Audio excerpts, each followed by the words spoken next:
السلام علیکم ناظرین، آپ نے زندگی میں کبھی نہ کبھی باٹا کمپنی کے شوز تو ضرور استعمال کیے ہوں گے۔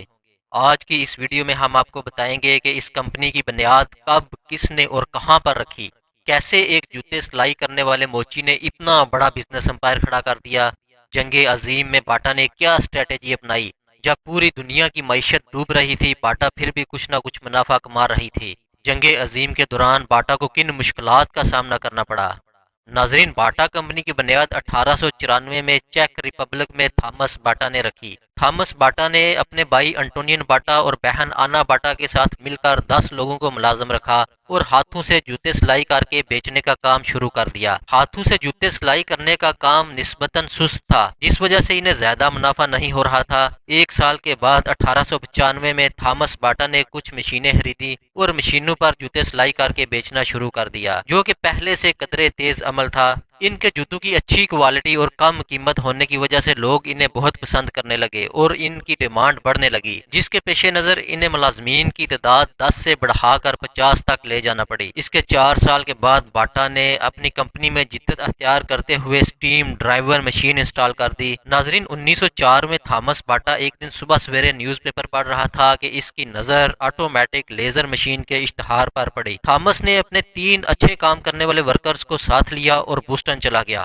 بوسٹن، جو کہ اس وقت فٹ ویئر انڈسٹری کا ہب تھا، وہاں جا کر انہوں نے امریکن سسٹم کی وسیع پیمانے پر پیداوار کے متعلق اسٹڈی کرنا شروع کر دیا۔ 6 ماہ کے بعد جب وہ لوگ واپس آئے تو انہوں نے آ کر وہ سسٹم اپنی کمپنی میں انسٹال کر دیا اور باٹا کو یورپ کی پہلی بڑے پیمانے پر جوتے پیدا کرنے والی کمپنی بنا دیا۔ ناظرین، 1908 میں انٹونین باٹا کی وفات ہو گئی، جس کے بعد تھامس نے اپنے چھوٹے بھائیوں کو بھی کاروبار میں شامل کر لیا۔ باٹا کی پہلی ایکسپورٹ اور ان کی پہلی سیلز ایجنسی 1909 میں جرمنی میں قائم کر دی گئی۔ باٹا کے شوز اپنی بہترین کوالٹی، مضبوطی، مختلف سٹائلز اور افورڈیبل پرائسز کی وجہ سے بہت مقبول ہو رہے تھے۔ ناظرین، سن 1912 تک باٹا کے ملازمین کی تعداد 1500 تک پہنچ گئی۔ 1914 میں پہلی جنگ عظیم کا آغاز ہو گیا، جس کے ساتھ ہی باٹا کو کچھ ملٹری آرڈرز مل گئے، جن کی بدولت باٹا نے بہت منافع کمایا اور کام اتنا بڑھ گیا کہ ملازمین کی تعداد میں 10 گنا اضافہ کرنا پڑا۔ کمپنی نے اپنے نام سے مختلف شہروں میں ریٹیل سٹورز کھولنا شروع کر دیے۔ جنگ کی وجہ سے جہاں ملکوں کی اکانومی بری طرح سے متاثر ہو رہی تھی اور تمام کاروبار ٹھپ ہو رہے تھے، باٹا پھر بھی کچھ نہ کچھ منافع کما رہی تھی، جس کی وجہ تھامس باٹا کی ایک بہترین اسٹریٹجی تھی۔ اس نے جب دیکھا کہ لوگوں کی قوت خرید کم ہو رہی ہے تو اس نے جوتوں کی قیمتوں میں 50% تک کمی کر دی، جس وجہ سے باٹا کمپنی کی سیل میں کچھ خاص فرق نہیں پڑا اور انہوں نے کچھ نہ کچھ منافع ضرور کمایا۔ ناظرین، 1923 تک باٹا کی کل برانچیں 123 ہو گئیں۔ 1928 تک کمپنی کی سیل میں 75% تک اضافہ ہو گیا اور اس کے ملازمین کی تعداد بھی 35% تک بڑھ گئی۔ کمپنی کی فیکٹری 30 عمارتوں تک پھیل گئی۔ 1932 میں 56 سالہ تھامس باٹا، باٹا کمپنی کا بانی، ایک پلین کریش حادثے میں جاں بحق ہو گیا اور کمپنی کا کنٹرول جان انٹونین باٹا اور اس کے بیٹے نے سنبھال لیا۔ تھامس کی وفات کے وقت کمپنی میں 16,600 کے لگ بھگ ورکر کام کر رہے تھے اور 1645 ریٹیل شاپس بھی قائم ہو چکی تھیں، جو کہ مختلف ممالک میں باٹا کی پروڈکٹ فروخت کر رہی تھیں۔